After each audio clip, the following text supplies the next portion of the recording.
сошиал соёл гэдэг имийг бид нар хүүхдүүдтэй зааж өгч эхлэх хэрэгтэй. Хий дими бол битгий гэж хорхосоо илүү гэсэн үг. Хотод орж ирээ гудамжинд явж байхдаа шүсэн аж болдгүй.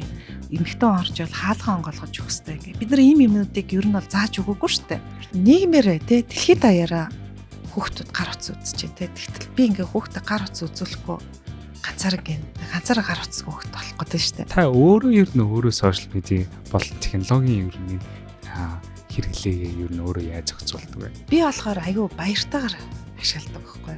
Яг үнэхээр гар утас нь өөрөө сэтгэл готрлыг бий болгоод байна уу гэхэнгүү тийм ш. Идэгшгүй сэтгэл зүйн асуудал юм уу? Эсвэл одоо энэ хүнийг ийм болоход дэндүү оройтцсан доо гэсэн тийм юм ер нь байдаг. Боломж ил засмаар байгаа байхгүй тий. Үнтэй нэмжлэмээр байгаа тий. Тэгэхээр ер нь тэг боломжгүй юм гэж аахгүй. Хавдарч гэсэндээ эмчлэгдэхгүй гэж ясна эмчлэгдэл юм шүү дээ. Тий. За бүх үзэгчдээ энэ өглөөний мэндийг хүргэе. Манай Intel podcast-ийн маань шинэ дугаарын шинэ зочинтой анги маань та бүхэндээ хүрж байна. Тэгээд өнөөдөр өглөө хамгийн эхлээд би таныг танилцуулж эхлүүлэхээс өмнө нэг асуултыг асууя. Өнөөдөр өглөөний цайнд та юу үз? Би охиндоо өдрийн хоолыг бэлдээд гарсан. За. Тэгээд дахиад шарж өгсөн. Дахиад шарж өгсөн үү? Тий. Тэгээд нэг мөч өөрөө газ идчихэд. Тэгээд гарсан да. Ер нь өдөр болгон тэгдэг үү? Өглөө би Монголд болохоор хар талах элэгний нурштай идэх дуртай нэг өндөгтөө. Тийм үү тий. Тэр үлээг таны өөрөө чинь дуртай.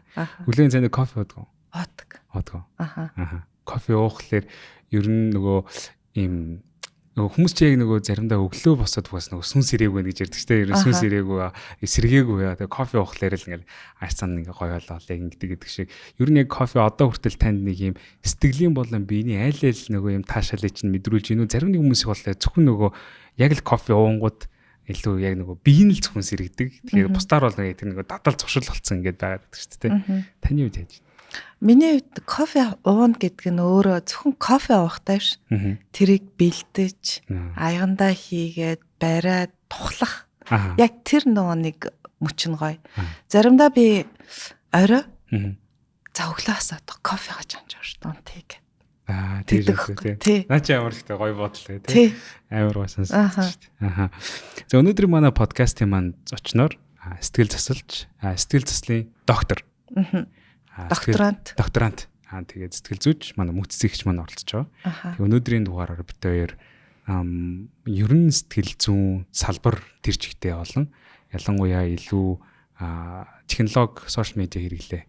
Тэгээд тэр дундаа тэдний бас хүүхдүүдэд болон өсвөр үеийнхэнд үзүүлэх нөлөөний талаар илүү төлөрч ярих гэж болтгүй нь бол бодож байна. Яалтчгүй тэр манай тэр нэлээд тийм чухал бас нэлээд хурцтан сэдв байгаа учраас.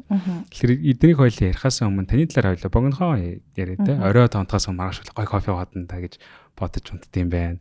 Өөр таны хувьд ер нь яг хамгийн анх яагаад ер нь яг юм сэтгэл зүйн салбар руу оръё гэж шийдсэн. Яагаад энэ мэргэжлийг сонгосон юм? Би оюутан 2 дугаар курс захтаа орчуулах гэж явж байгаад яг энэ сэтгэл засалтаа ер нь ойролцоо юм хийдэг хүмүүст орчуулах хийгээд тэгэд тэр өдөр би нэг 3 өдрийн орчуулгыг хийгээд өгтлөө уйлж аваад гардаг байхгүй би. Тэгээ монгол хүмүүсийн амьдралыг сонсоод нөгөөний хэлж байгааг сонсоод дунд нь юу орчуулах хийхтэй би баг нус нэлмэстэй хайл да. Тэгээд автобусанд суугаад явж байхдаа би ер нь сэтгэл зүйч болмоор байна гэж анх удаа бодож ирсэн. Тэр чинь 20 настай да.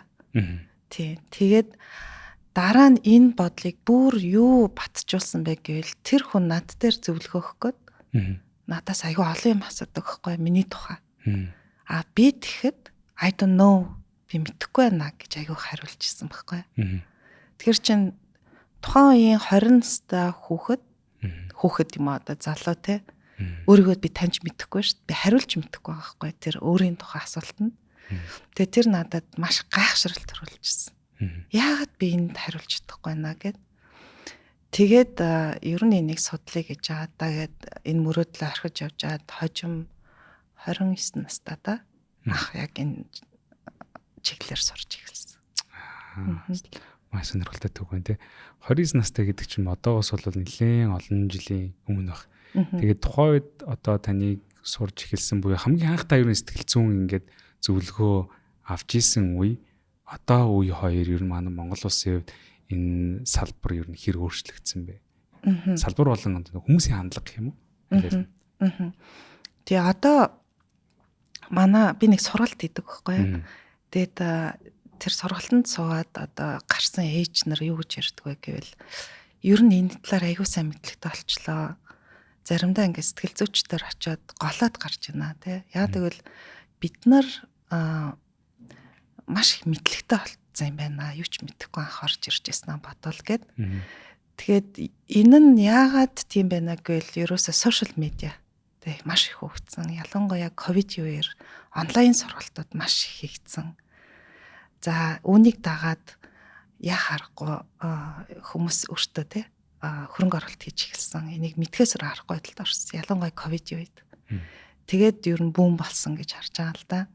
Тий. Тэгэхээр хөгжсөн. Яагаад гэвэл 2018 онд би Австралид сэтгэл зүйн одоо магистраар сурж байгаа төгсөж ирсний дараа сэтгцэн эмгэгийн талаар ярьж эхэлж байсан. Нарцист ч гэдэг юм уу. Тэгэхэд маш олон дайралтууд надад сэтгцэн эмчнараас ирж ирсэн. За юу гэж хэлж ирсэн бэ гэвэл яхараа чи сэтгэл зүйч, сэтгэл судлаач байж энэ эмгэг энэ патологийн талаар яриад байгаа юм бэ? Өвчний талаар гээд.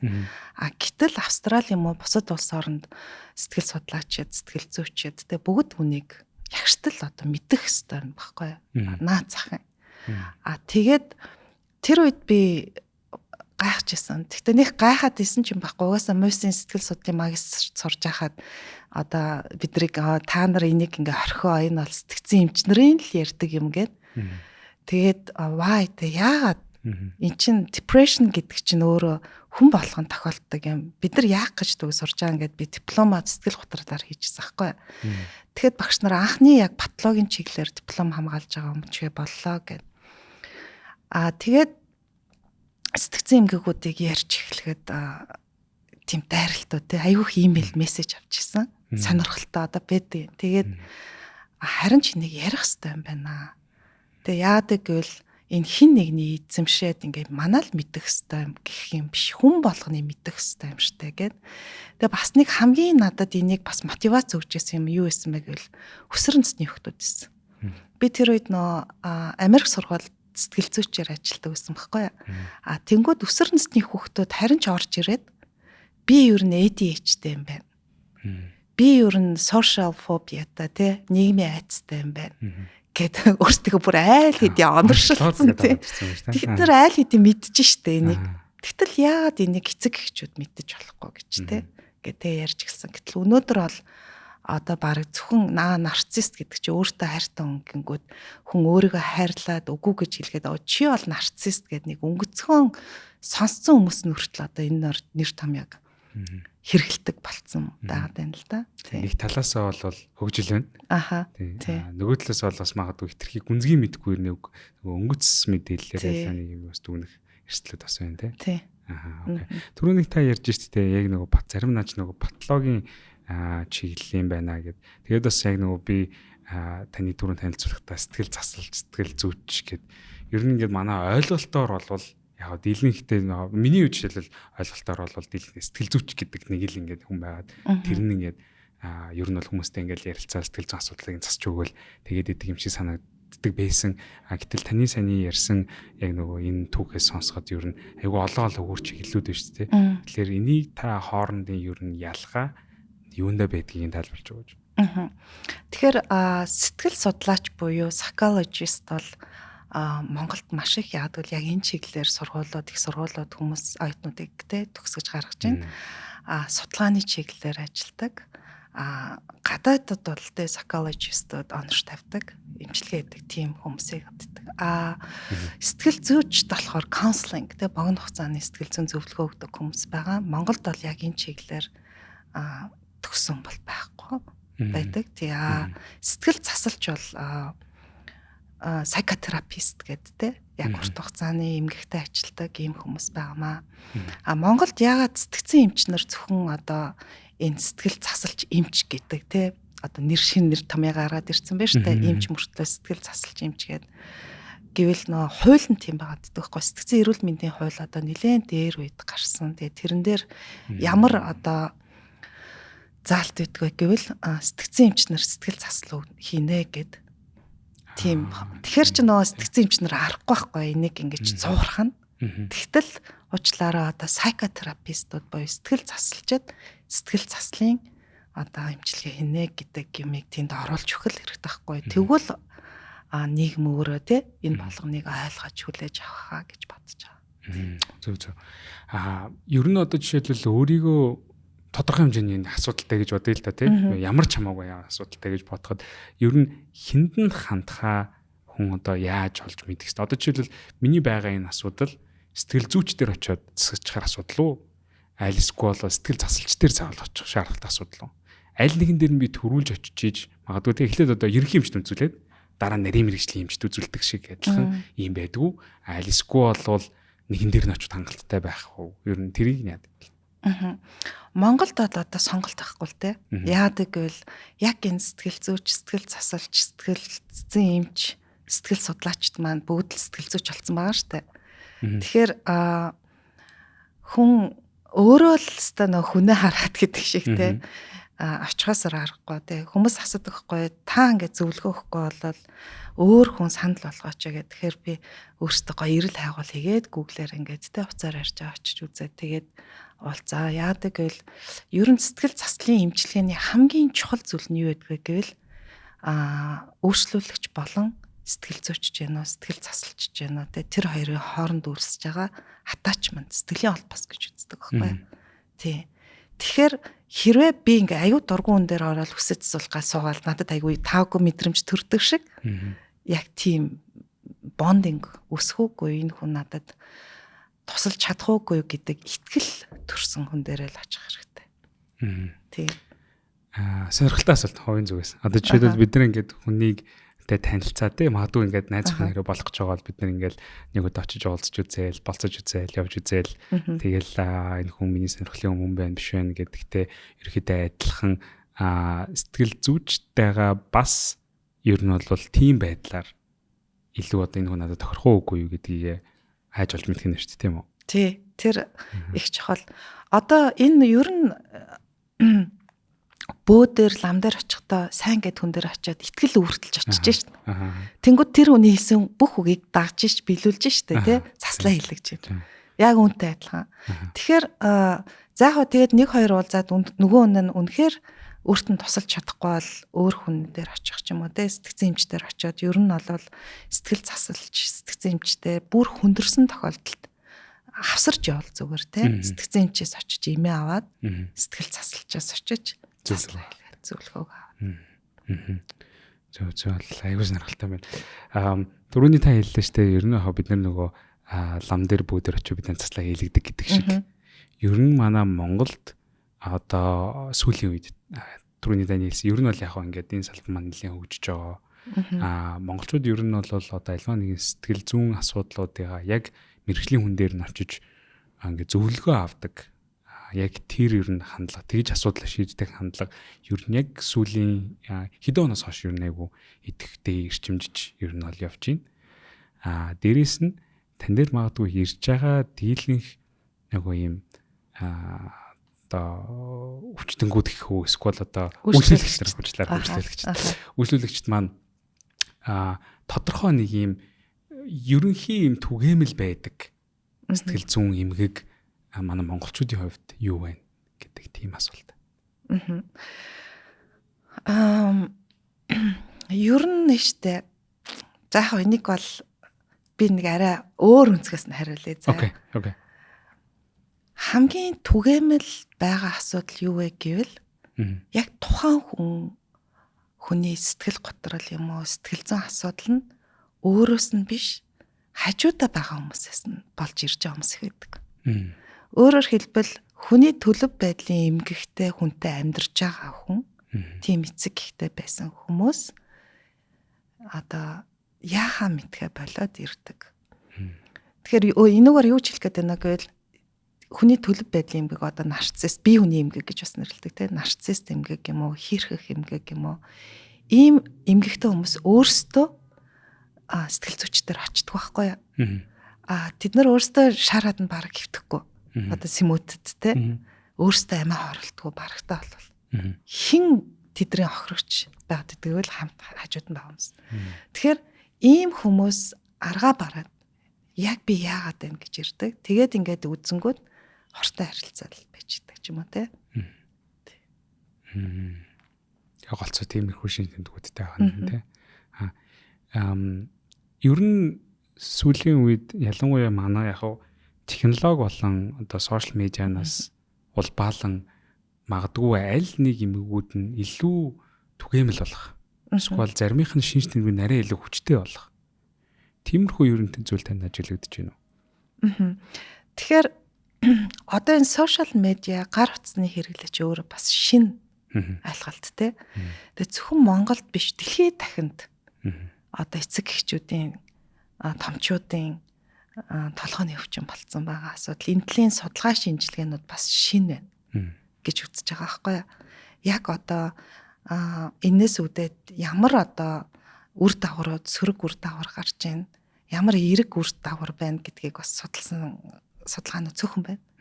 За сөрөг үр дагавар дээр нь сэтгэл готраал, донтолт, тэ төгшөр, айц төгшөрийн эмгэг гэдэг зүйлүүд яригдчихэж байгаа байхгүй юу?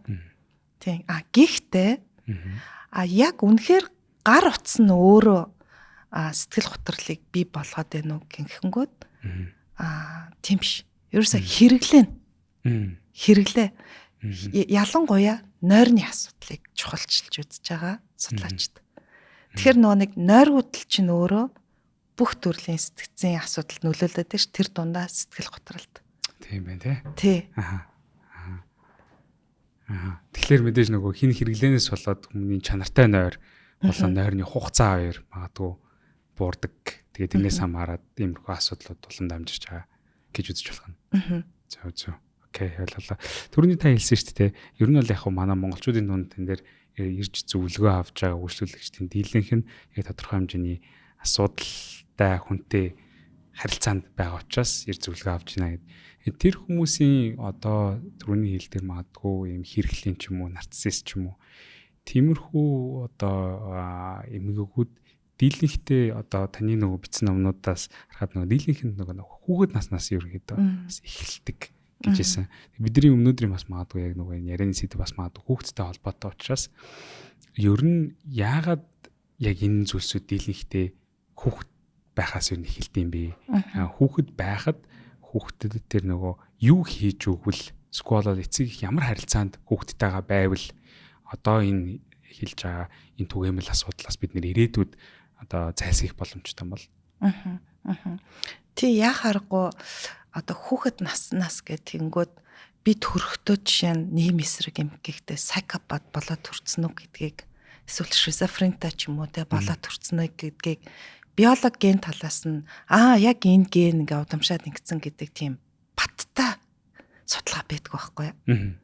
Зүгээр магадгүй миний эцэг их тийм байсан бол надад тийм ген байгаа. Гэхдээ тэрийг юу итгэвчүүлдэг вэ? Триггер хийнэ гэж байна шүү дээ. Итгэвчүүлдэг вэ гэвэл хүүхэд төрсний дараа эцэг гэхээ хараад тэднээс үлгэр дуурайл авч итгэвчдэг гэж үздэг байхгүй юу? Тэгтэл ингээд магадгүй би ингээд айгүй хүчрхийлэгч хүнтэй гэж байгаа хүүхдээ баг байхад салаад бүр айгүй гоё эмпатитай тийм гоё инрээ арилгах сэтгэлтэй хүнтэй суудсан байж болно шүү дээ. Тэнгүүд тэр хүүхдийн тэр итгэвчгүй байж болох байхгүй юу? Нийгэм эсрэг юм гэхдээ байсан тэр итгэвчгэд тэр маш ойрхон байгаа тийм. Тийм. Тэгэхээр эцэг гэхээс нөлөөлнө. За утасны хэрэглэн дээр жишээ авч үзье л да. Өнөөдөр эцэг эхчүүд яагаад хүүхдтэй санаа зовоод байгаа? Утас их үзээд байна гэд. Яагаад гэвэл энэ нь өөрсдийгөө буруутгалтай холбоотой байдаг. Яг бол би үзээд байгаа байхгүй юу? Би хүүхдийн хажууд их үзээд байгаа. Би өөрийгөө зогсооч чадахгүй. Тэнгүүтээ энэ буруутгал гэдэг чинь өөрөө буцаад уур бухимдлаар илэрдэг. Тэнгүүтээ нөгөө өрөөндөө байгаа. Алина хуцаа болооч наад компьютер онтраагаач гэх тэ гів гинт би болох ёстой гэсэн тохоогоо хүүхдтэй гаргаад байгаа байхгүй. Тэнгүүд ээж аав угаасаа л утаснаас зүгдэлтэй ялангуяа Монгол аав нарын донд утсан дээр мөрөдө тоглох те янз бүрийн тоглоом тоглох өөртөө тэгдэг. Ээжүүд янз бүрийн юм сонсоол янз бүрийн бас зүйл хийдэг мөртлөө хүүхдээ ингээд байна. Тэгэхээр тэгсэн мөртлөө хүүхэд донтоод байна. Хүүхэд юм байна гэх. Тийм байна те. Энэ яг нөгөө таны энэ номон дээр бичсэн байсан. Би нэг бүр яг нөгөө үзэгчдтэйгээ уншиж өгөхөд энэ амар гоё хэсэг байсан. Энэ асуудалтай хүүхэд гэж байдгүй харин асуудалтай эцэг их л гэж би гэдэг. Тэгэхээр яг таны саяны түрүүний хэлж байгаачлан яг бид нар нөгөө хүүхэд маань бидний өөрсдийн тусгал учраас бид нар өөрсдөө яг ямар байна. Айгүй их хүүхэд маань бидний тийжл таганд барьдаг юм байна гэж би бол эндээс ингээд ойлгосон. Таны бас номон дээрээс нэг сонирхолтой юм байсан нь нөгөө хүүхдийг багаас нь хойш ер нь тийм сэтгэлийн холбоос үүсгэж чадсан хүүхэд айгүй тийм хүчтэй нийгмийн харилцаанд ер нь ороод альва нэг асуудлаас гарах одоо хүчтэй болдог гэдэг жийсэн. Тэгэхээр би жишээлбэл өөрийнхөө жишээн дээрээс би ингэж хараад байгаа. Одоо манай хамгийн нэг класс жишээ юм. Гэртээ бид нэр амралтын өдөр ажлууд эцэлхтэй явчих байгаа асуудал. Орой цэцэрлэгээсээ дуусаад ороод ирэнгүүтээ бид нар гэртээ орж ирээд хоол цаандаа бүгдээрээ ингээд суугаад ингээд ирэнгүүтээ бид нар нөгөө өдөржингөө ажил дээр яваад ядарсан учраас оройд орж гэртээ орж амарч байгаа. Тэг амарч ийн гэд юу гэж зогт үзэж байгаа. Эсвэл утсан дээрээ яаж ийн гэд бид нар ингээд үзэж байгаа. Тэнгүү тэрнээс болоод бид нар ингээд нөгөө хүүхдтэйгээ харилцаа маань холтно хөндөрнө гэж тэрийг би өөрөө анзаараад байгаа байхгүй. Тэнгүүд сүүлдээ манай хүүхдээс өөрөө орж ирээд аав ээжээр нөгөө 100 хүүхд үзэж тавиаг байгаа. Манай хүүхд өөрөө орж ирээд зургатан дээр юм үзийгээд хоолоо үзгээд ингээд тавьдаг ч юм уу. Тэр бас ингээд миний бодлоор юм айдас юм тэгээд одоо төрүүлж байгаа юм уу. Тэгэхээр харин одоо бид эдийн сошиал медиа болон технологийн хэрэглээ түрүүний нөгөө бид эдийн танаас асуусан нөгөө сэтгэлийн холбоос гэж хэлээ та энэ хоёр хоорондоо ямар харилцаа хамааралтай. За маш олон сэтгцийн одоо эмгэг тэр дундаа донтолт те мансуурлах байц арх гэд энэ мөрөдө тоглоом энэ болгоны үндс нь бас нэг шалтгаанд яа харахгүй сэтгэлийн холбоос attachment гэдэг одоо монголоос энэгшил гэж орчуулдаг те энэ зүйлийг холбож үзэж байгаа. Яагаад вэ гэвэл сэтгэлийн холбоос үүсгэнэ гэдэг нь ээж аав аюулгүй байдлыг мэдрүүлэхийг хэлдэг байхгүй хүүхдэд. Өөрөөр хэлбэл хүүхэд хизээж очсон ээж аав тэнд бэж идэг найдвартай орчин байдаг. Гэтэл бид нар ажлаасаа ядарч орж ирэнгүүтээ хүүхдэд тийм орчин бүрдүүлчихгүй шүү дээ. Өөртөө ядарсан уцаа барай сунгууд хүүхэд бидэрлөө нэг ханд нь хоёр ханд нь гурав ингэнгүүтээ угаасаа найдваргүй. Угаасаа л ингээл уцаа сууж идэг гэх тээ. Бид нар тийм аюулгүй найдвартай орчин бүрдүүлж өгөхгүй байгаа учраас хүүхдэд хамгийн өнөөдөр аюулгүй найдвартай орчин юу байна вэ? Утас ахгүй юу? Үргэлж миний төлөө тэнд байж идэг. Хизээд байж идэг. Би хүснээ тэрнээс асууж болно, хүснээ үзэж болно. Миний одоо гол өмгтөр шиг найз ээж аав те болж ш сэтгэлийн холбоос би үсгэж байгаа байхгүй. Тийм байна. Тэгвэл тэрнээс бид нэр зайлсхийнд бол эцэг эхүүд юу яах вэ? Хүүхдийнхаа хувьд би үргэлж чиний хажууд найдвартай байна. Чи хизээч над руу хандаж болно. Чи надад итгэж болно гэдэг мэдрэмжийг төрүүлжээж би хүүхдтэйгээ сэтгэлийн холбоос үүсгэдэг. Гэтэл би хэр итгэж болох хүн бэ гэдэг асуултын дэмдэ гарч ирж штэ. Ээж аав юу н хэр итгэж болох хүн бэ? Гэтэл бид нар хүүхдийнхаа хажууд гаргаж аазаа шилж байгаа үгстэй. Энэ юу н итгэж болохооргүй нөхөр байна л гэдэг мессежийг юу нөгөөд өгдөө штэ. Гэртээ хүн яг л өөрийн төр төрхөөрөө. Тэгэхэр чин хүүхэд итгэж болох ямар нэг юмыг хайдаг. Магадгүй тэр зүйлтэй холбогдчихоор ер нь хүн сэтгэлийн холбоос үүсгэсэн юмнасаа салахад аяг хэцүү байдаг гэж үздэг байхгүй. Хин юу ч хийсэн хин ч хийсэн. Тийм учраас одоо донтол номон дээр байдаг те донтолтоос гарах нөгөө нэг 5 6 үе байдаг. Тэрний нэг нь гашуудах үе гэж байдаг. Grieving process. Аягүй сонирхолтой те гашуудаад нь штэ. Хүн эцэг гэхээсээ салах үедээ гашууддаг. Хайртай те хүн нас ороход. Гэтэл миний хайртай утсыг юм уу миний хайртай сэтгэлийн холбоос үүсгэсэн тэр донтуулагч зүйлийг надаас салахад би гашуудж байгаа байхгүй. Яг л ээжээсээ салж байгаа юм шиг. Аавсаа салж байгаа юм шиг. Тийм учраас донцсон хүмүүсийн ялангуяа маань сурах байсан ч гэдэг юм уу те. Одоо энэ за энийг ялангуяа маань сурах байсан танц хүмүүсийн те. Зөвхөн 5% л гардаг гэж үзэж байгаа байхгүй. Тийм байна те. Бас л хүнцэд биш үү? Тий, хүнцэд. Тийм байна. Түрүүний би бас нөгөө нэг тантай ярьслаг нөгөө их гээд асуултууд бэлдэж байхдаа тэн дээр бас гарч ирээд ер нь хамааралтай байна гэж бодсон. Тэгээд тэрийг бас магадгүй танад илүү дэлгэрэнгүй бас манай сонсогч нарт илүү ярьж өгөх. Нөгөө нэлэх хүүхд нөгөө ээжтэйгээ нүдэрээ хэрхэн ер нь холбогддог нь. Нөгөө хожим хүүхэд ер нь хэр нөгөө юм цэвдэг сэтгэлтэй болох вэ гэдгийг тэгэж юу яаж болдог. Урчлалт хамгаалж болдог гэд тийм судалгааны талаар та өөрийнхөө номонд дурдсан байсан. Тэгээд тэн дээр харин би бас бодсон аахгүй. Бид нар чинь ингээ нөгөө утсан дээр байгаад тэгээ нөгөө хүүхдийн асуухлаар түрүүний хэлдгээр холбогдоод байгаа хэрнээ. Ийм асуунгууд нь хариулаад байгаа хэрнээ. Яг ингээ нүдрүү нь харж контакт үүсэхгүй байх тохиолдол их. Эсвэл бид нар ингээл нөгөө зургтаа үзэж байхдаа зүгтээхаа жуур хүүхдэд тэрэлтэй хамтаа байгаад байгаа юм шиг. Мэдрэмжийг өгөөд байгаа юм шиг хэрнээ. Тэр чанартай биш. Тэгэхээр энэ юу н одоо судалгаан дээр хамгийн гол юу н анхаарах шаардлагатай юм юу юм. Тийм, ер нь сэтгэлийн холбоос үүсгэнэ гэдэг нь өөрөө орон зай асуудал байхгүй юу? Би энд чинь нийтлээ яг одоо энд байна. Тэгээд нөгөө нэг ялангуяа бас нэг машин барьж байхдаа аюух цаг өнгөрөөд нь шүү дээ. Гэхдээ би зам руу харж идэг байхгүй тий. Гэхдээ яриад идэг. Тий, тэгээд нөгөө хангалттай ээж дээр яг энэ талаар ярьдаг байхгүй. Тэгээд хүүхдүүдийнхаа нүдрүүнийг хараад байгаа ч яг 5 минут. Тэгээд дасгалыг бас хийлэгдэн. Тэгээд хүүхдүүд уйлна, инээ, ихэнхдээ инээдэг байхгүй хүүхдүүд. Тэгээ ээжүүд юу ч хэлдэг бол нэр хүүхд руугаа ингэж хараагүй юм шүү дээ. Гэтэл нэлэх хүүхэд ялангуяа хөхүүлээд ингээд тэрвэрэд байж хахад яаж цоо ширтдэг вүлээ те. Тэгдэг шүү дээ. Бүр цоо ширтдэг байхгүй те. Ямар гоё харц вэ тэр. Гэтэл бид нар том болсон хүүхдийнхаа нүдийг ингээ хайжаад ингээ харах гингүүд талтчаад иддэг байхгүй хүүхд. Тэ. Нөө битгэрсэн байдаг те. Ээжигээ сансараад хажууд байгаа боловч байгаагүй те сэтгэлээрээ. Тийм тэгээд бэжээ суужээ аль яг над руу хартаа юу болоод байна гэж харах нь өөрөө аюулгүй байдал мэдрүүлдэг байхгүй хүнд аюулгүй байдал. Найдвартай орчин тий. Тэгээд нөгөө энгийн болгонч хүчтэй штэ энгийн боловч энэ өөрөө асар их одоо ээж хүүхдээ аав хүүхдийн хооронд тэр холбоосыг үүсгэх тусалдаг зүйл байхгүй. Тийм байна. Би бас аягүй сонирхолтой нь яг энэ хартнаас гадна нөгөө хүрх мэдрэмж бас аягүй чухал гэдэг.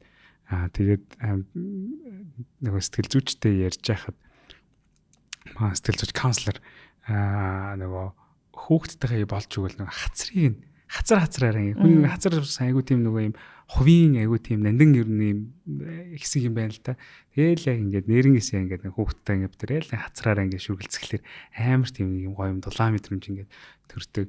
Тэгээд тэрийг харин мэдчихэд ер нь амар юм энгийн үйлдэл юм шүү дээ. Зүгээр л хоёр хацар хооронд үрж байгаа юм шиг ирнэ. Тэн дээр юм ярих шаардлага байхгүйгээр хүүхдтэйгээ айгүй ойрхон байгаа тэр мэдрэмжийг энэ ч айгүй хүчтэй юм байна гэл.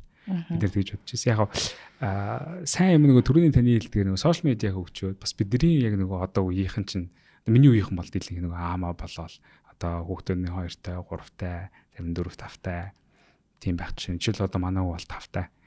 Тэгээд бидний даваа сайн тал нь бид нар нөгөө бас мэдээлэлтэй ойрхоо учраас би ч нэр ингэсэн ийм асуудалтай ч магадгүй юм биш үү.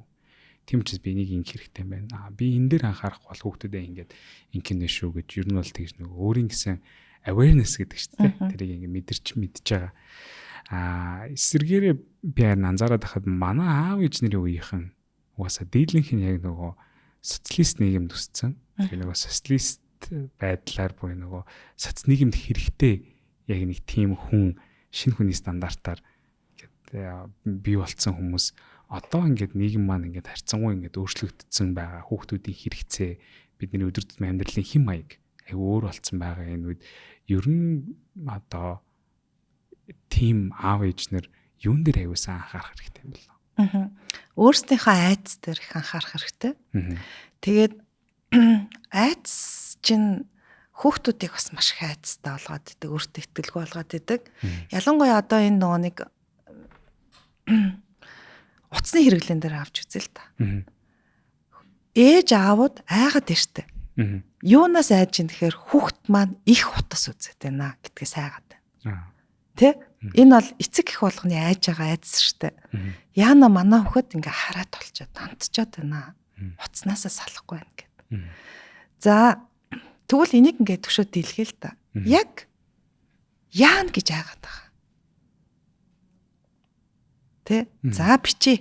Одоо ингээ үдчихэж байж тэ. Донтчихгүй гэж айгаад байна. Гэж штэ.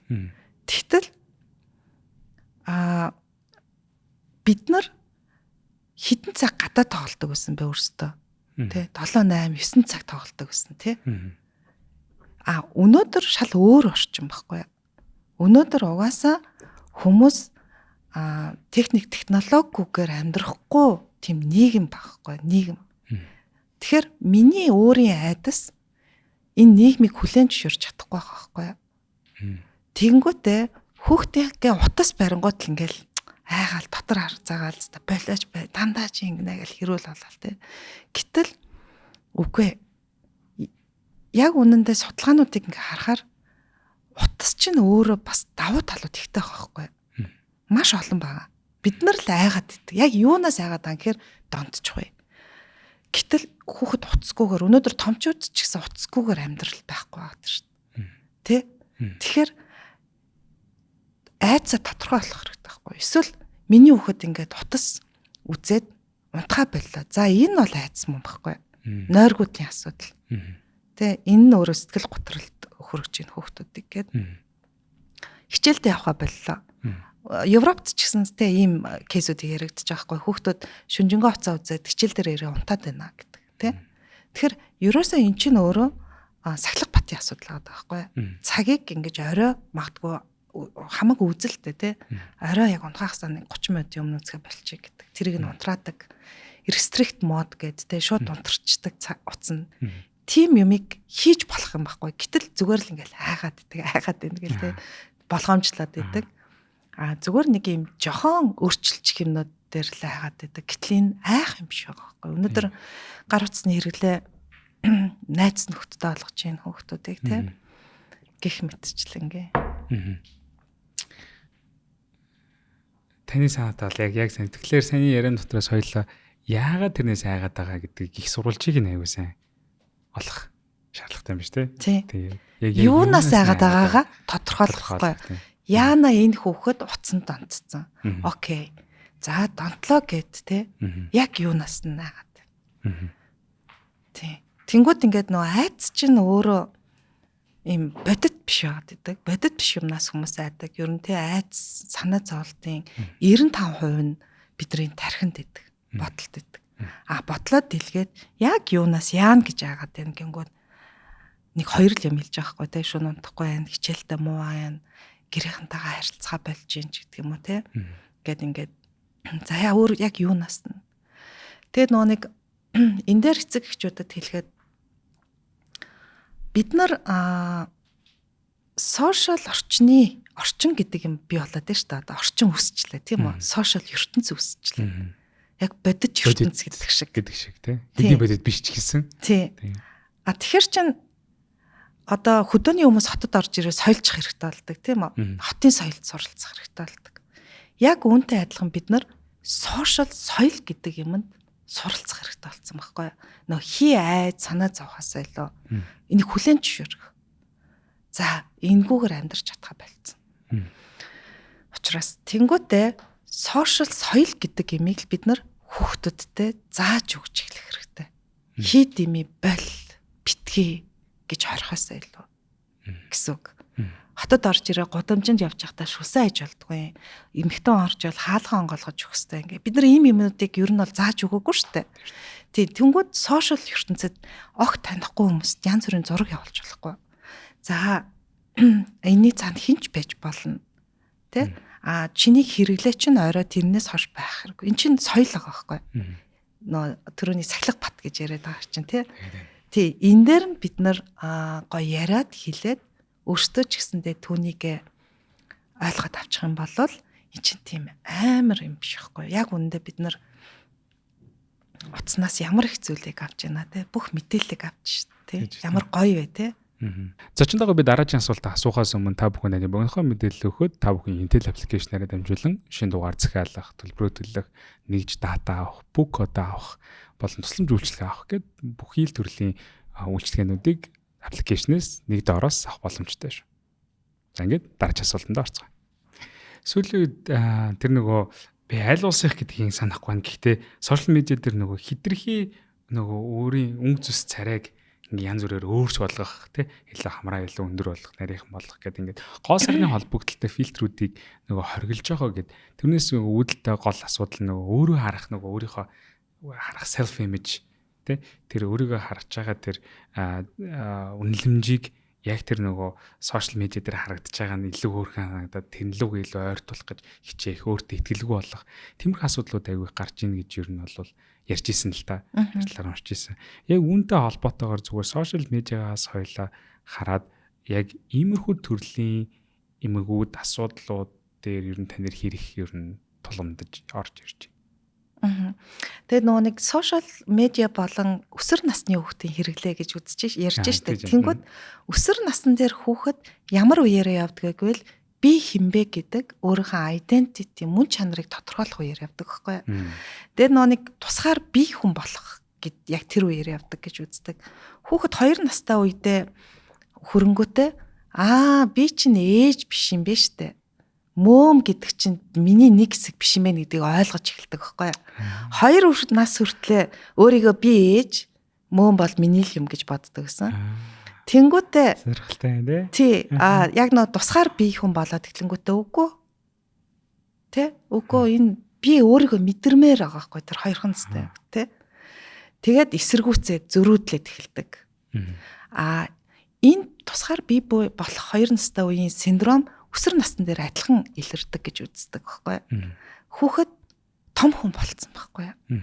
Би том болцсон, би өөрчлөгдсөн, би өөрөөрөө юм хиймээр нь үгүй гэж зөрүүдэлдэг тий эсэргүүцдэг үеийн илэрдэг. Хэрвээ бага наснд нь хүүхдийг ойлгоо тэр үед нь бие даах чадварыг нь хөгжүүлэх юм бол би л хий гэдэг үстэй би бууцгий би энийг шүрдэй гээл тий ингээд тий тэгээд өгчих юм бол тэр үе дээр эцэг эхчүүд ийм сэтгэл зүйн боловсралтай байгаад хүүхдтэй тусалчих юм бол өсвөр насны арай гайгүй явагдана гэж үздэг. Яг тэр үед нь эзэнгүй байсан ээж аавын хүүхдүүд өсвөр насн дээрээ сэтгэл готордог, уур бухимдал нь илүү ч юм уу асуудлууд нь илрээд иддэг те.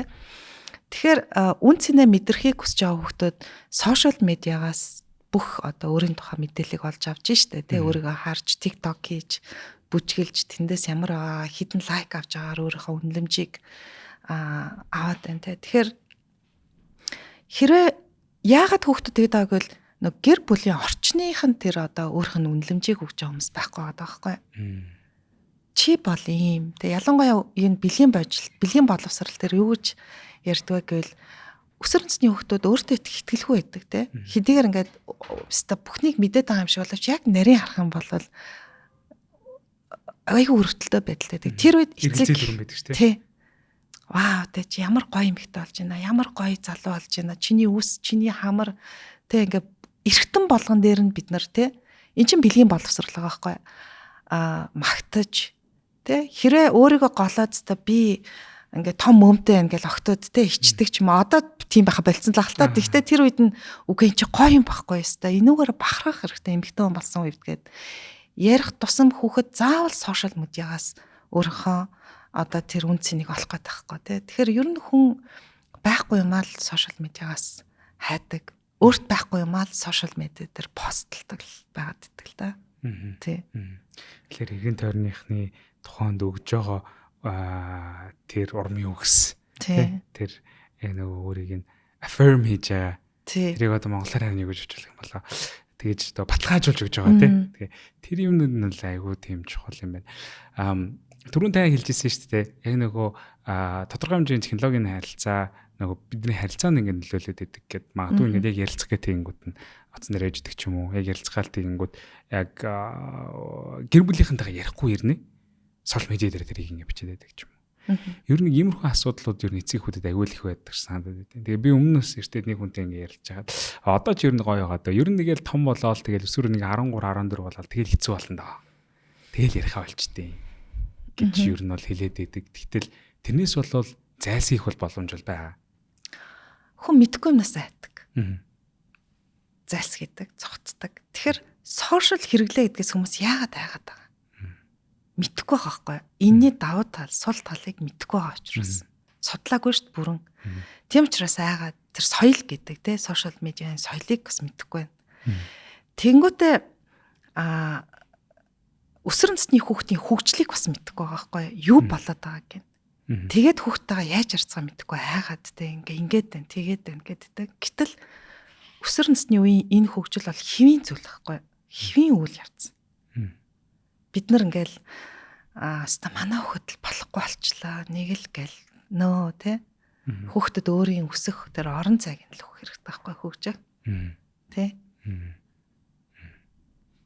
Ер нь сошиал хэрэглэн дээр ч гэсэн. Гэхдээ мэдээж хэрэг бүх юмд давуу болон сул тал байгаа. Бүх юмд те сошиал хэрэглэн дээр ч давуу тал байна, сул тал байна. Өнөөдөр бидний өссөн орчин ингээд түр ярьсан ш 8-9 цаг гадаа тоглож аваад гэртээ орж ирэл тэр хооронд аюулгүй байсан гэж үзчихсэн тийм үү? Гадаа тоглоход магадгүй. Гэхдээ аюултай үзэгдлүүд болж л байсан ш тэ. Бид нар л мэддэггүй байсан байхгүй дарж исэн. Өнөөдөр сошиаллыг олон цагаар хэрэглээд тэнд бас те уруу татлагад орж байгаа, хүчрхийлд орчиж байгаа тийм аюултай үзэгдлүүд бас гарч л байгаа. Гэхдээ ихэнх нь тэндээс бүжиг сурж гин, хэл сурж гин, найс нөхдөд ярьж гин те өөрийгөө илэрхийлж гин гэд ингээд давуу талууд байгаа да. Зөв сүүлийн үед бас судлаачид юуны талаар ярьж байгаа гэвэл номофобия буюу утсаа байхгүй болохоор ингээ айдаг айц би болцсон тий. Одоо энэ чи шинэ юмнууд гараад байна шүү дээ. Тэгээ одоо урд нь аалзнаас айдаг, өндрөөс айдаг ч гэдэг юм уу юм тий фобианууд байдаг гэсэн бол томчууд ч гэсэн ингээл утас хайчж байгаа гэл тий. Бой малдаг шүү дээ. Сандраал тий. Экран утас байхгүй бол гинт зэрэг орон зогсдог тий. Тий. Тэгэхээр ийм айц төгшрүүд их байгаа тий. Тэгээ нөгөө нэг хит одоо зөвхөн одоо утасны хэрэглээ чинь дангаараа хүүхдэд аюултай биш байгаа байхгүй юу нөлөөлж байгаа бол давхар эмгээгүүд тийм давхар сэтгцийн асуудал давхар нойр гүйдэлч гэдэг юм уу те гэр бүлийн харилцаа гэдэг юмнууд бас давхар нөлөөлж байгаа гэдгийг бас бид нар ойлгох хэрэгтэй. Дөрөв тань хэлжсэн ер нь яг нөгөө юм донтолт гэд хүмүүс ингээд манай хөө донтчлоо гэдгээс аягүй айдаг гэд ер нь донтолт гэдгийг яг мэрэгжлийн яг энэ таны салбарт ер нь яахыг донтсон байна гэж тодорхойлдгийг. Донтсон гэж тухай тодорхойлоход юуг нь анзаарч харах хэрэгтэй. Тэгэхээр донтолт гэдэг маань өөрөө хүний өдөр тутмын ажил, харилцаа, шийдвэр гаргалт, сургууль, соёлд нөлөөлж эхлэх үед донтолт болсон гэж үздэг байхгүй. Тэгэхээр би шүнжэнгөө тоглоод ажлаа таслаад сургуульдаа явахгүй болоод найс нөхдөсөө хүндээрөөд ингээд эхлэх юм бол донтолт болно гэж үзэж байгаа. Тийм. Тэгэхээр тэгээс орой болгон гэртээ орж ирэх 2 цаг зогтод суугаад болсон донтолт бол мөн биш гэж үздэг юм нэртэй. Тэгвэл гайгүй байна. Тэгэж яагаад байсан. Тийм. Гэхдээ тэр нь өдөр тутмын хийж байгаа үйл ажиллагаанд нь садаа болоод тухайн юмнаас хийхэд хэрэг тэг болж ивэл түүний донтолт гэж үзнэ. Тий. Түрүүний тайлжстэй ер нь донтолтоос ер нь гарах мэдээж нэг юунд донтсон бэ гэдгээс хамаарат бүгдээр харилцан адилгүй байх л та. Гэтэ ер нь донтцсон байгаа донтолтонд орсон хүмүүсийн дийлэнхтэй ингээд туулаад ингээд явдаг тийм замнал эсвэл түүнээс салгадаг ерөнхий юм одоо арга хэрэгслүүд гэж байгаа юу? За жишээ нөгөө нэг зан үйлийн донтолтууд гэж байгаа тийм. Тий нөгөө мансуурлах бодис эдэр чи өөрөө тий хүний тархинд нөлөөлөд эхэлж штэ. Тий тийм. Тэгэнгүүт тийм учраас гарахад хэцүү байгаад байдаг. Тий айл хэдийн тий хүндний биет ингээд нөлөөлөө. Гэхдээ одоо гар утас ч гэдэг юм уу тий ер нь бүх донтолтууд адилхан л гэж үздэг байхгүй адилхан үндэстэй. Тэгээ ер нь гар утасны хэрэглээ юм уу бусад донтолтын гол шалтгаан юу гэвэл хүн бодит байдлаас цогтох байдаг байхгүй. Ерөөсөө үнэнтэй нүр тулах дурггүй те ер нь залхах те цогтох нэг хэлбэр. Хүн ээж аав хоёр тэнд хэрэлдэт хаад хүүхэд уцаа яриад өрөөндөө живчээ зөгөөл суух нь илүү аюулгүй байгаа шүү дээ бодит байдлаас. Цогтж чинь те тэр орчноос гэр бүлийн орчноос аюулгүй байдал мэдрүүлээд дээ шүү дээ хүүхэдтэй. Тэгэнгүүт чинь яг гарах арга зам гэх. Тэгэхээр ер нь бол сэтгэл зүйн зөвлөгөө тэ маш чухал. Ялангуяа яг энэ чиглэлээр дагнсан хүмүүс маш чухал гэдэг. Тэгээд сэтгэл зүйн зөвлөгөө дундаа бүлгийн зөвлөгөөг маш чухалчилж үздэг байхгүй. Тийм. Тэгээд нэг чи өөрөө 1-2 бараа уулзаад зүгээр болчдөг юм шүү дээ. 1 жил 2 жил үргэлжлэнэ. Яг Монголд болохоор ийм орчин бол байхгүй байгаа тий.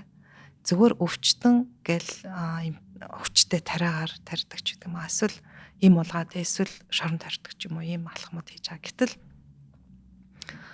хэрвээ хүн донцон зүйлтэйгээ сэтгэлийн холбоос үүсгэсэн зүрнээсээ салаад гашуудаж уйлдаг, сандаг, сангалцдаг юм бол тийм ээ. Бид нар тэр хүнд тийм аюулгүй найдвартай орчныг нь бүрдүүлж хэрэгтэй байхгүй юу?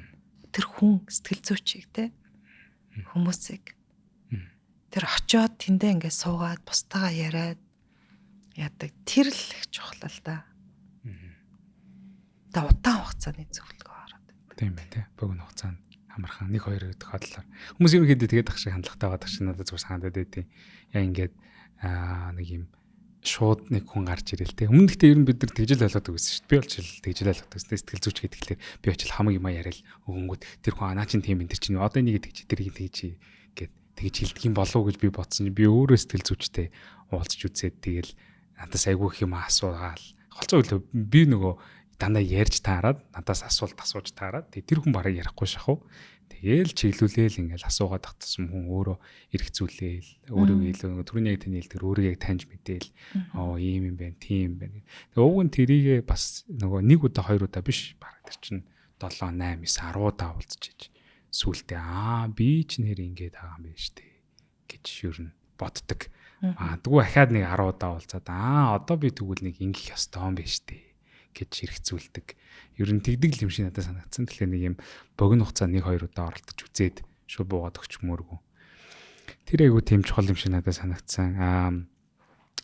Бас ахад нэг зүйлээ сонирхолтой юм асуухад түрүүний хэлжтэй хоёул ингээд нэлээд удаан хугацааны процесс болно гэдэг. Саний миний яг ойлголтоор бол үнний дийлэнх дотор байгаа янз бүрийн юм нөгөө суур асуудлууд болон юм өгөөд дийлэнхтэй бага наснаас үүдэлтэй хэрэг байдаг юм бол ер нь идгэшгүй сэтгэл зүйн асуудал юм уу? Эсвэл одоо энэ хүнийг ийм болоход дэндүү оройтцсан доо гэсэн тийм юм ер нь байдаг юм. Эсвэл бүх юмыг бүгднийг нь ер нь хочмдохгүйгээр засах боломжтой юу? Боломж ийл засмаар байгаа байхгүй тий. Бүгдийг нэмчлэмээр байгаа тий. Тэгэхээр ер нь тэг боломжгүй юм гэж аахгүй. Хавдарч гэсэндээ эмчлэгдэхгүй гэж яснаа эмчлэгдэл явчихна. Тий. Тэгэхээр чи одоо тэнд нэг гайхамшиг болж болно шүү дээ хүний амьдралд те нэг ихтгэл үнэмшил бий болж болно.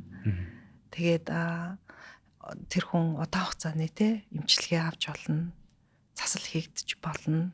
Тэгэхээр жишээ нь зарим нэг эмгээгийг за идгэрэхгүй дээ хэцүү гэж ясан ч ихсэн. Одоо чинь сая нарцист гэдэг эмгээгийг бол өөрчлөгддөггүй гэж үздэг байхгүй. Төлөв байдлын эмгэг дотроо өөрчлөгддөггүй эмгэг гэж үздэг.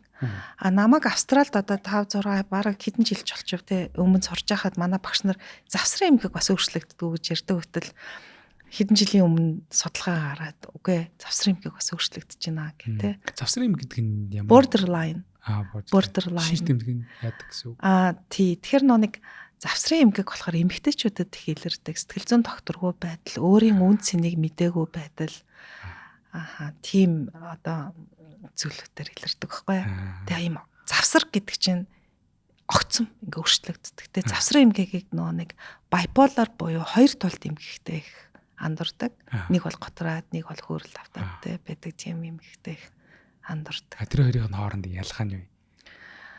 За завсрын эмгэг бол өөрөө төлөв байдлын эмгэгт орсон байгаа шүү дээ. Тэгээ 9 шинжээр бас илэрдэг.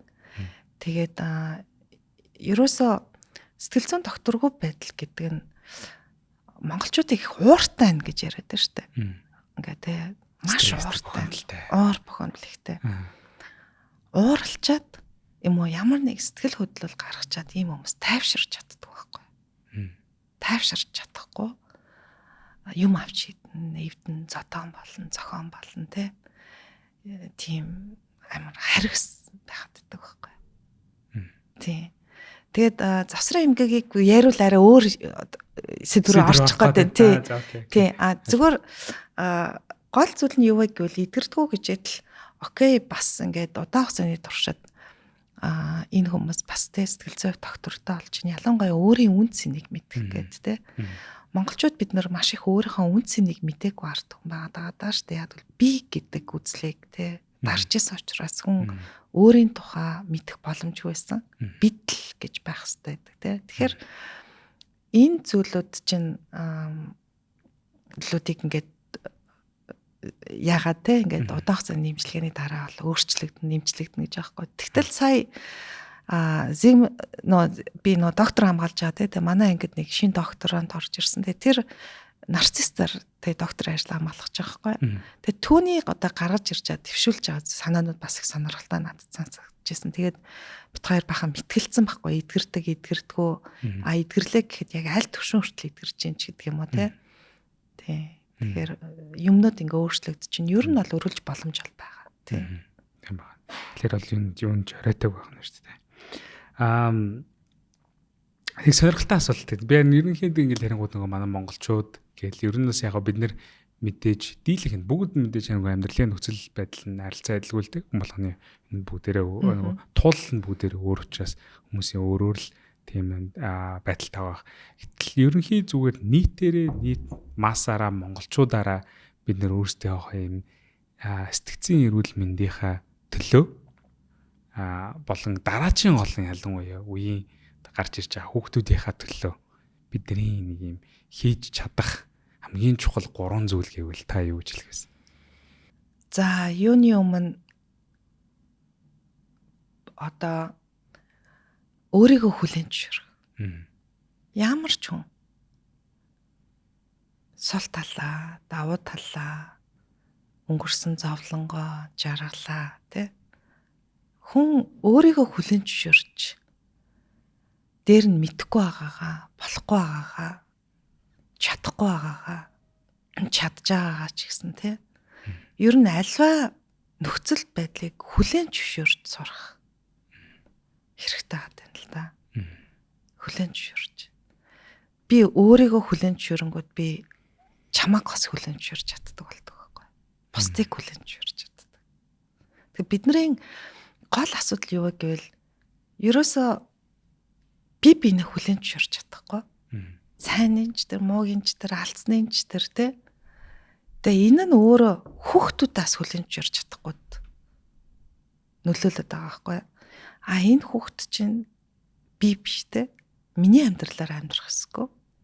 Өөрийнхөө хувь тавилангаар л амьдрах ёстой гэдгийг хүлээн зөвшөөрөх. Хизээ нэг өдөр том болоод те насан туршид өөрийнхөө гэр бүлийг бүтээгээд явна гэд тавьж явуулахыг хүлээн зөвшөөрөх. Тэгээ ер нь энэ acceptance гэдэг үг өөрөө сэтгцэн эрүүл мэндэд маш чухал зүйл байгаа байхгүй. Хүлээн зөвшөөрөх. Өнгөрснөө хүлээн зөвшөөрөх. Одоо хүлээн зөвшөөрөх. Ирээдүг. Тэгээ ингээд хүмүүс дэндүү буулт хиймээр юм шүү гэдэг. Тэгээ бидний гол асуудал юу гэвэл буулт хийж чадахгүй байгаа байхгүй юу? Би биенийхээ өмнөж дээр те харилцаан дээр зарим юм дээр бид нар буулт хийгээд за үнэхээр бас ингээд зүтгүүрийн машин шиг явхаа байлаа те. Зүгээр л өөрийгөө хайрлаа, жоохон бас амраа те. Бүх юм ингэж болт хийх гэдэг дээр бас байгаа байхгүй юу? Тэнгүүд хүчирхийллийг хүлээн зөвшөөрөх ах юм гэдэг юм байна шүү дээ. Тэнгүүд хүлээн зөвшөөрөх байхгүй юу? Энд хүчирхийлээд байна намайг эднэр. Тэнгүүдээ би тэмцэх байхгүй юу?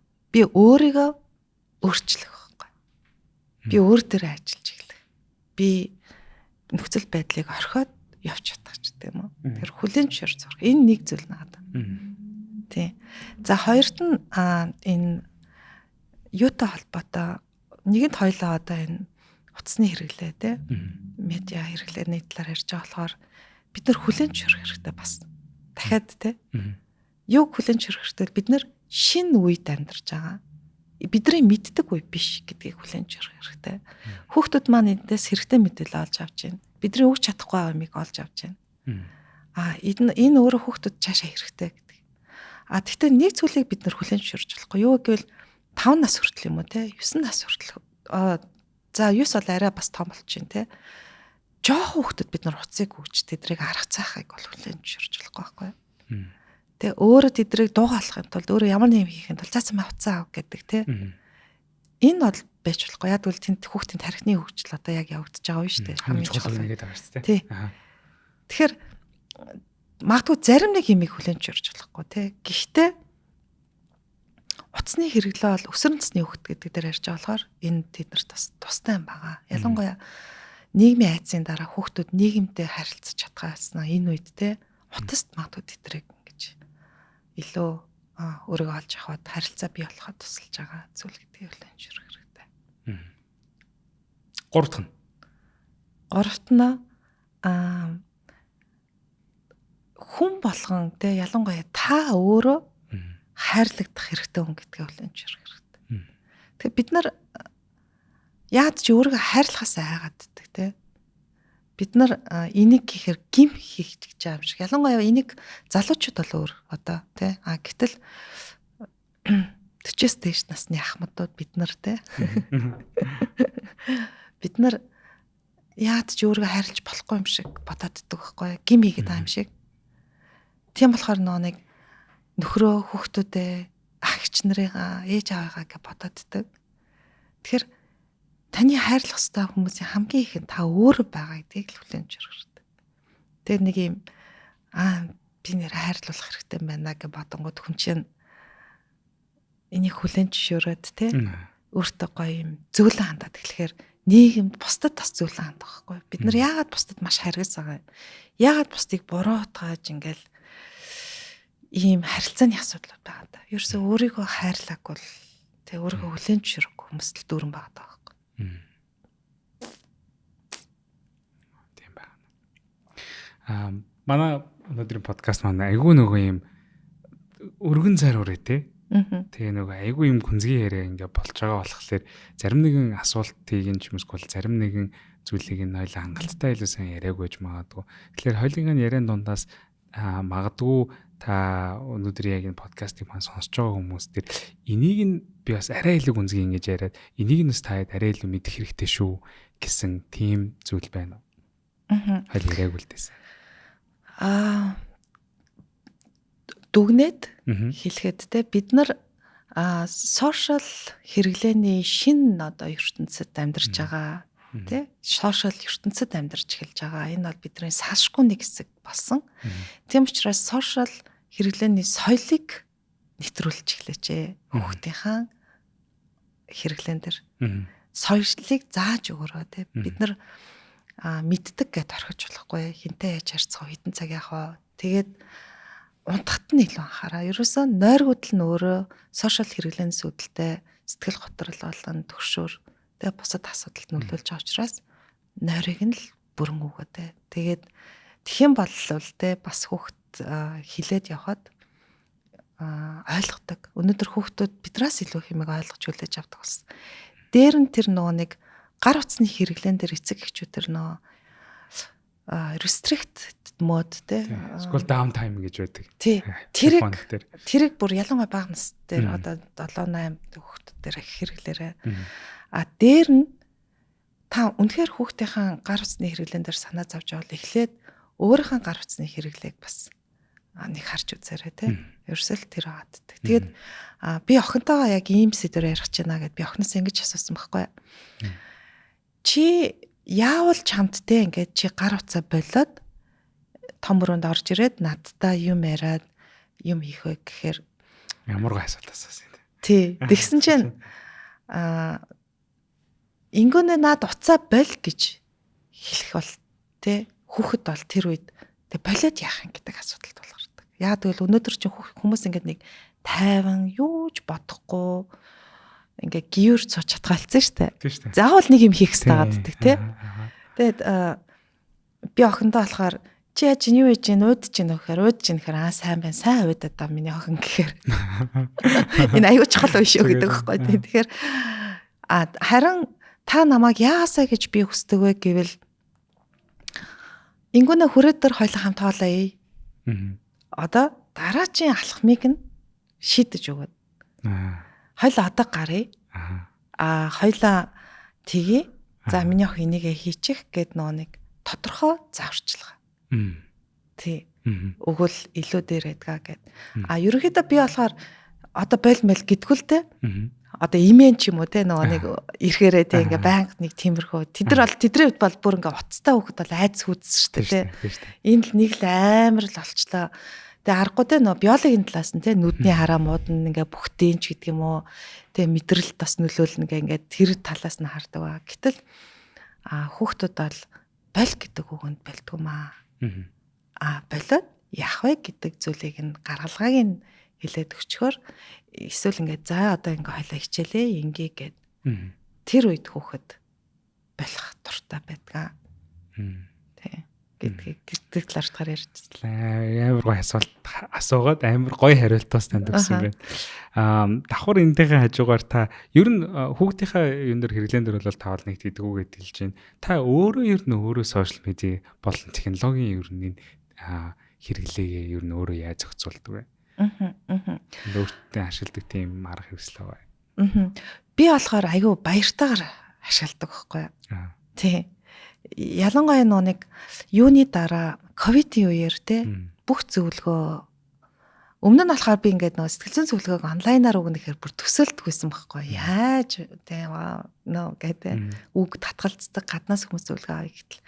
Гэтэл яхахгүй ковидын үеэр бүх зөвлөгөөг юугаар хийж ин. Дээр нь би одоо нэг их ном бичиж чинь те нэг ном бичихын тулд би доор аяж нэг 20-30 ном унших хэрэгтэй те сэтгэл унших хэрэгтэй. Тэр болгоныг би онлайнаар уншдаг байхгүй юу? Library дэлхийн library руу орж уншдаг. Тэ тэгээд нэг одоо би зөвлөгөөнүүдээ онлайнаар өгч, сургалтуудаа онлайнаар яаж ин бүх мэдээлэл онлайнаар хийж ин те. Тэгэхээр миний хэрэглээч өөрөө их байгаа байхгүй юу? Онлайн хэрэглээ. Тэгээд би охиндоо яг ингээл ер нь багаас нь яг хэлдэгсэн. Ээж ингээл офис руу явал 8 цаг ажиллаад орой ирээл хоолоо игээл ингээл нэг юм typical те ингээ босод ээжүүд шиг юм ээж бишээ. Ээж нь гэртээ чиний хажууд суугаад утсаа үзээд компьютераа үзэж байгаагийн цаана ээж нь ингээд яг офис 8 цаг ажиллаж байгаа шиг ажиллаж идэг юм аа. Чи нэг ойлгоорой. За миний охин утсаа үз. Тэгээ урд нь бол ингээл бөө юм болоод утсан дээр ингээл тэгдэг байсан те. Яг л бусад ээжүүдийн ажил. Тэгээ би яг нэг зүйлийг би өөрөө хандлагаа өөрчилж эхэлсэн байхгүй. Би айцаа багасгаад итгэж эхэлсэн байхгүй охиндоо. Тэгээ тэнгуүтэ үз. Тэгээ чи дуртаагаараа үз. Гэхдээ миний охин нэг зүйлийг л чи ойлгоорой. Чи ямар хүсэл мөрөөдөлтэй байлаа. Тэ? Чаашаа юу хийхийг хүсдэг вүлээ. Тэгээд дээр нь бүр багаас нь тэгж хэлдэг байсан байхгүй. Чамд энэ ингээ гоё аз жаргалтай хэмжээнд ингээ ядраад ингээд ахын бол шууд 50-аас орчиж юм яах. Гэдтэй ингээ янгууд одоо л нэг тийм асуудал уцнаас олж тохиор бол нэг маргалтдаг байхгүй.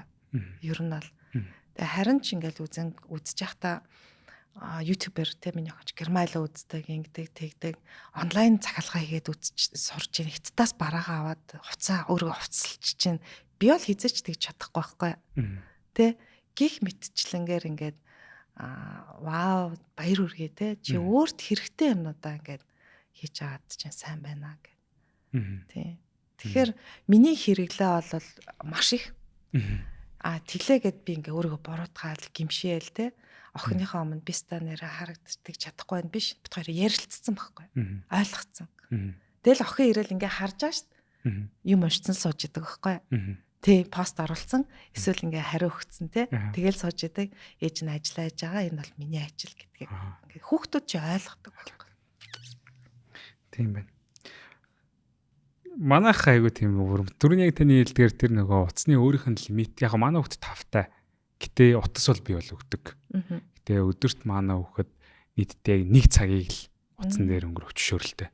Тэгээ нөгөө утсан дээр нь байдаг өөрийнх нь дотоод функцийг нь ашиглаад тэгээ нөгөө downtime нөгөө app limit-үүдийг нь тавиад өгсөн. Яг 30 минут Netflix дээр хүүхдийн аккаунтаар хороод үзэх хэрэгтэй. 30 минут утсаараа тоглох хэрэгтэй.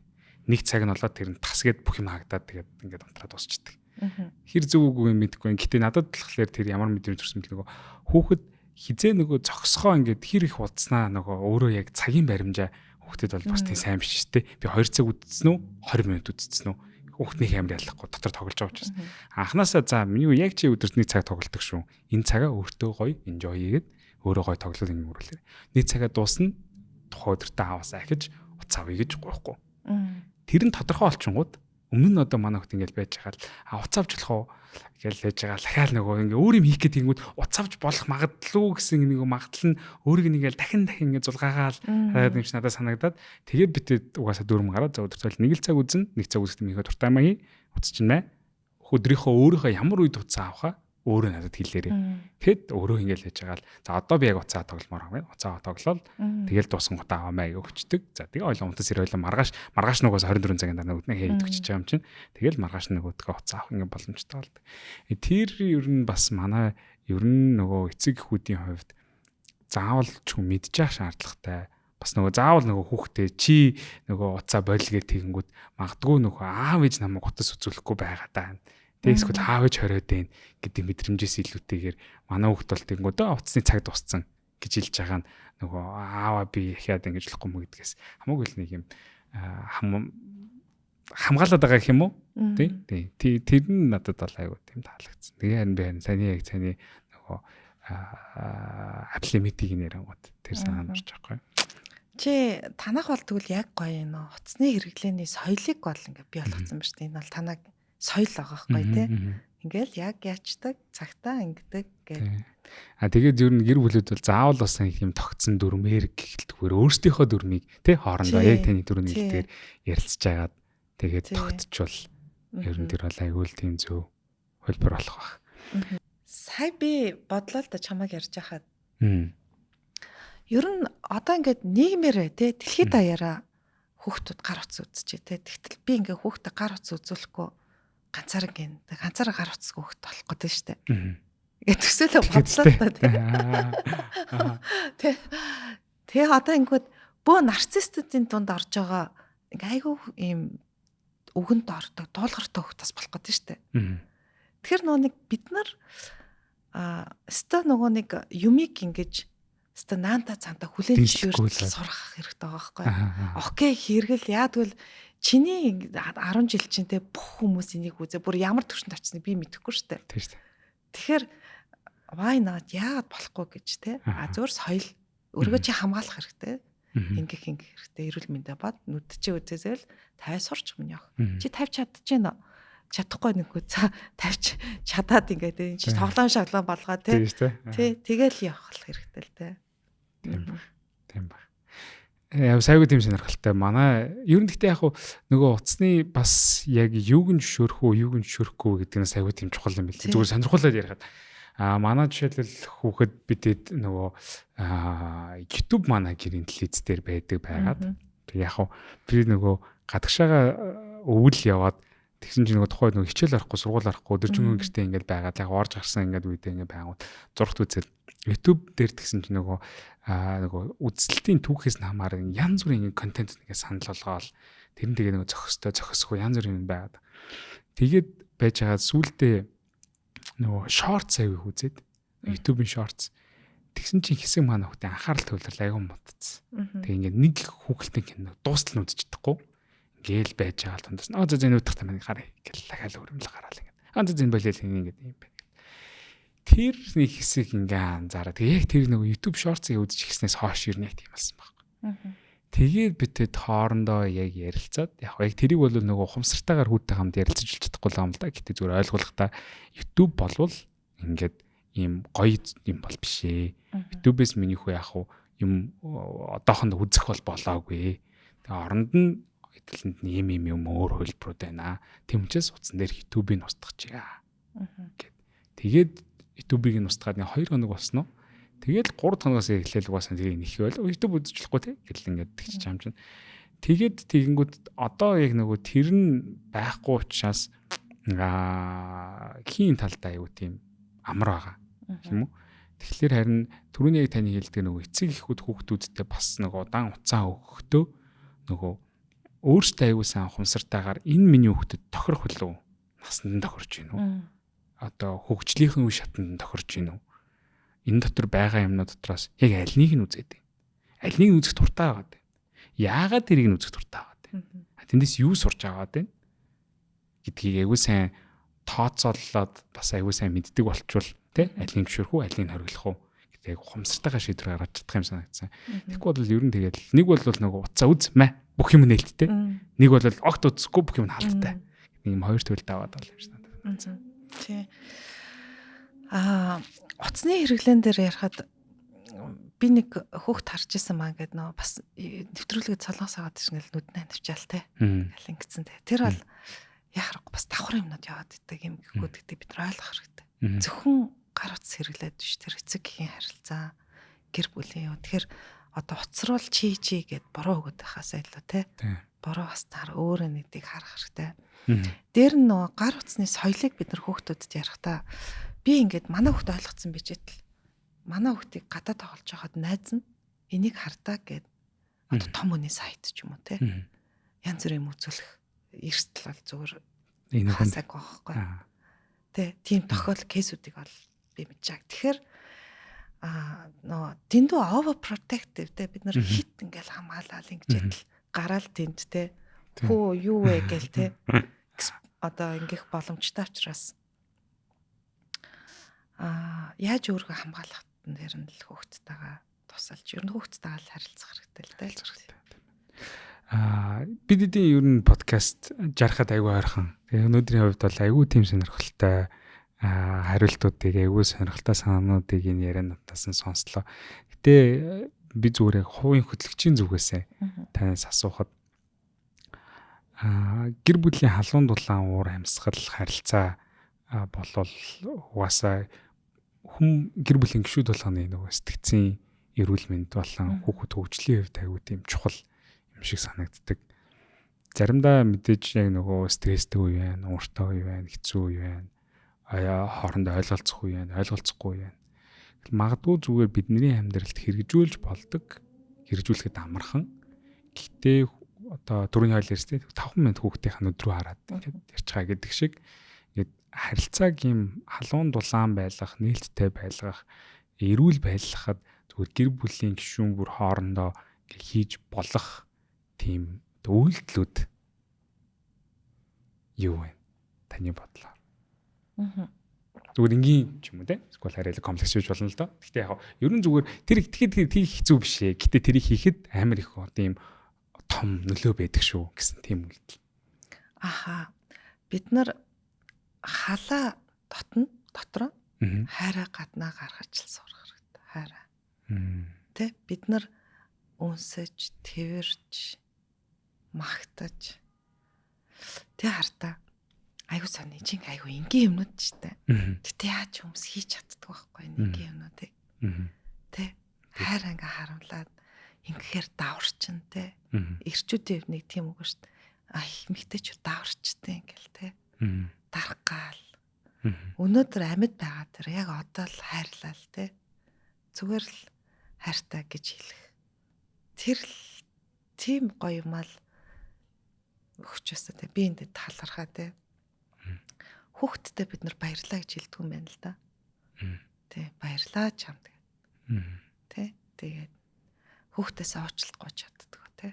Ингээл нэг амар мундаг аав ээж гэрийн дарга нар тэ.